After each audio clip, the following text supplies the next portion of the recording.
نماز فجر ادا کرنے کے فوراً بعد میں قبرستان میں آیا تاکہ میں اپنے مرحوم باپ کی قبر پر دعا مانگ سکوں۔ میں اپنے مرحوم باپ کی قبر پر کھڑا ہو گیا اور دعا مانگنے لگا۔ جیسے ہی میں نے دعا شروع کی تو اچانک مجھے چیخوں پکار کی آوازیں سنائی دینے لگی۔ میں حیران ہو کر ادھر ادھر دیکھنے لگا لیکن مجھے کوئی بھی نظر نہ آیا۔ خوف اور دہشت کی وجہ سے میرا دل پھٹ رہا تھا۔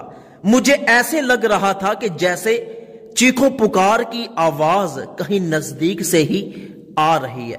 میں نے ادھر ادھر دیکھا تو مجھے ایسے لگا کہ جیسے چیخوں پکار کی آواز ساتھ والی قبر سے آ رہی ہے۔ میں آہستہ آہستہ اس قبر کی طرف بڑھا اور بڑی ہمت کے ساتھ اس قبر کے نزدیک جب میں نے کان کیا تو مجھے آوازیں اور زیادہ زور زور سے آنے لگی۔ میں وہاں سے اٹھا، ایک جانب سے قبر کھلی ہوئی تھی، قبر میں بڑا سارا سوراخ تھا۔ میں اس سوراخ کے نزدیک گیا، سوچا کہ اس میں دیکھنے کی کوشش کروں، لیکن جیسے ہی میں نے اس میں دیکھا تو میں جھٹکا لگا کر پیچھے گرا اور تیزی کے ساتھ میں قبرستان سے باہر نکل گیا اور خوف اور دہشت کے مارے مجھ سے چلا بھی نہیں جا رہا تھا۔ یہ تو مجھے پتا ہے کہ میں قبرستان سے باہر کیسے آیا۔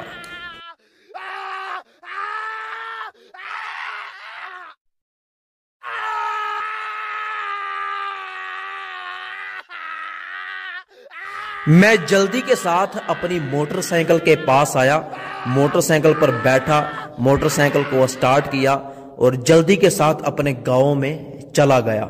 میں گاؤں جا کر جلدی سے قبر بنانے والے مستری کو، جس نے ہمارے گاؤں کی ساری قبریں بنائی، اس کو میں قبرستان میں لے کر آیا تاکہ اس کو یہ معاملہ دکھا سکوں اور پوچھ سکوں کہ یہ قبر کس کی ہے۔ وہ بار بار مجھ سے ہاتھ پکڑ کے پوچھے کہ آخر اتنی جلدی تم مجھے قبرستان میں کیوں لے کر آئے ہو؟ میں نے اسے کہا کہ بس آپ چلتے رہو۔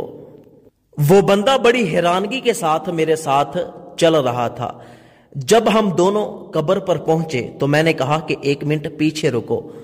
میرا گمان تھا کہ ابھی بھی قبر سے آوازیں آ رہی ہوں گی، لیکن جب میں نے قبر کو کان لگا کر دیکھا تو کوئی کسی قسم کی آواز نہیں آ رہی تھی۔